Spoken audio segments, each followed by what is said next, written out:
करनाल में अम्बेडकर जयंती कार्यक्रम में कांग्रेस सांसद करमबीर बुद्ध ने शिरकत की। इस दौरान उन्होंने बाबा साहेब को श्रद्धांजलि अर्पित करने के बाद बीजेपी पर तीखा हमला बोला। उन्होंने कहा कि देश का संविधान खतरे में है और धर्म जाति के नाम पर इसकी मूल भावना को कमजोर किया जा रहा है। करमबीर बुद्ध ने बीजेपी पर दोहरी राजनीति का आरोप लगाते हुए कहा कि बाहर कुछ और अंदर कुछ और किया जाता है। उन्होंने राज्यसभा चुनाव में धनबल और दबाव के इस्तेमाल का भी आरोप लगाया।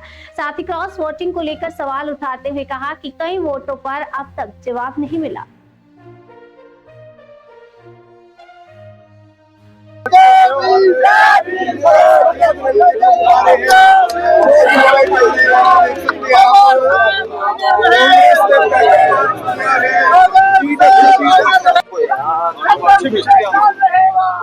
अंदर जन्म लेकर जो है ना दलितों गरीबों में जन्म लेकर ऐसा संविधान दिया जिसमें समता समानता बंधुता और करुणा का आधार हो, जिसमें किसी के साथ कोई भेदभाव ना हो, कोई जाति धर्म पर जो ना किसी प्रकार की जो ना भेदभाव ना हो। वो संविधान जिस इंसान ने दिया, महामानव ने इतनी बड़ी ताकत दी, ऐसे महामानव का 135वां जन्मदिन की हार्दिक शुभकामनाएं। केवल करनाल में नहीं, पूरे देश में नहीं, विदेशों में भी आज बाबा साहब को याद किया जाता है। ऐसी शख्सियत को आज करनाल के अंदर, कल हमारा प्रोग्राम था 13 अप्रैल को, हर साल 2016 से लगातार करते हैं सभी संगठनों को जोड़कर।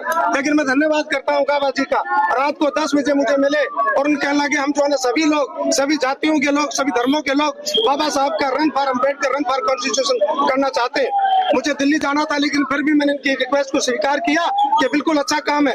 आज करनाल में सभी जातियों के लोग हैं, किसी एक विशेष शेड्यूल कास्ट के लोग नहीं है। मैं बधाई देता हूं करनाल वासियों को। दिल्ली के बाद ये हमारा दूसरा प्रोग्राम और करनाल के अंदर रन फॉर अम्बेडकर पहला प्रोग्राम, इसलिए करनाल वासियों को खासकर जो है भाई राजीव गोंदर, दूसरे हमारे साथी सारे मिलकर जो है हमने ये रन फॉर अम्बेडकर किया है। मैं इन लोगों को भी बधाई देता हूँ। दूसरी तरफ भारत का संविधान खतरे में है। भारत का संविधान इस देश के अंदर जाति धर्म से लड़ाया जा रहा है। संविधान में जो अधिकार दिए उनको खत्म किया जा रहा है। दूसरी तरफ यहाँ बाबा साहब के फोटो पर फूल चढ़ाने जरूर आ जाते हैं, लेकिन बाबा साहब की एक नहीं मानते। मैं उसी मिनिस्ट्री का हिस्सा हूँ, मैंने नजदीकी से देखा है। ये बात करते कुछ है, खाते कुछ, हाथी के दांत खाने की और दिखाने की कुछ और है। इनको अंदर से जब आप देखोगे तो जाति और धर्म में बांटकर जो है समाज को रख दिया है। आज जिस तरह से आप देखते होगे मेरे इलेक्शन के अंदर जिस प्रकार से धन बल का यूज किया गया, हमारे एमएलए को खरीदा गया, एमएलए को डराया गया ईडी और सीबीआई के वजह से, आज फिर भी आप लोगों की दवाओं से इस देश के सभी गरीब लोगों की जो ना वर्शिप से मैं आज राज्यसभा का सांसद हूँ।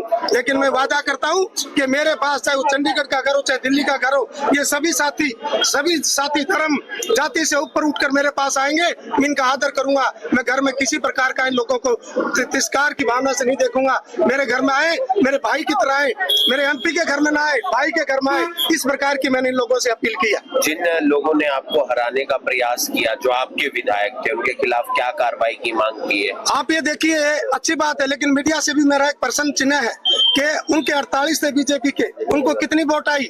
39। तो 9 वोट कहाँ गई? एक पर्सन मुझे टीवी के ऊपर मीडिया में दिख नहीं रहा। बार बार हमें भी हमारा ही दिख रहा। एक वोट उनका कैंसिल हुआ तो उसके बारे में कोई चर्चा नहीं है। दूसरी तरफ कहते हैं कि एक वोट से करमबीर जीता है। मेरे को 28 वोट मिली और दूसरा कैंडिडेट जो मेरे मुकाबले में था उसको 16 वोट मिली। किस प्रकार से एक वोट की बात करते हैं ये लोग? ये लोगों के अंदर दहशत फैलाते हैं। और जहां तक 5 एमएलए ने जो क्रॉसिंग वोट की है, वो शीर्ष नेतृत्व में कार्रवाई चालू है। हमसे जो ना नोटिस दे दिए गए थे, उनका जवाब मांग लिया गया था और डिसिप्लिनरी कमेटी ने उसकी रिपोर्ट हाई कमान को भेज दी है। जल्दी इसके ऊपर कार्रवाई जो ना होगी।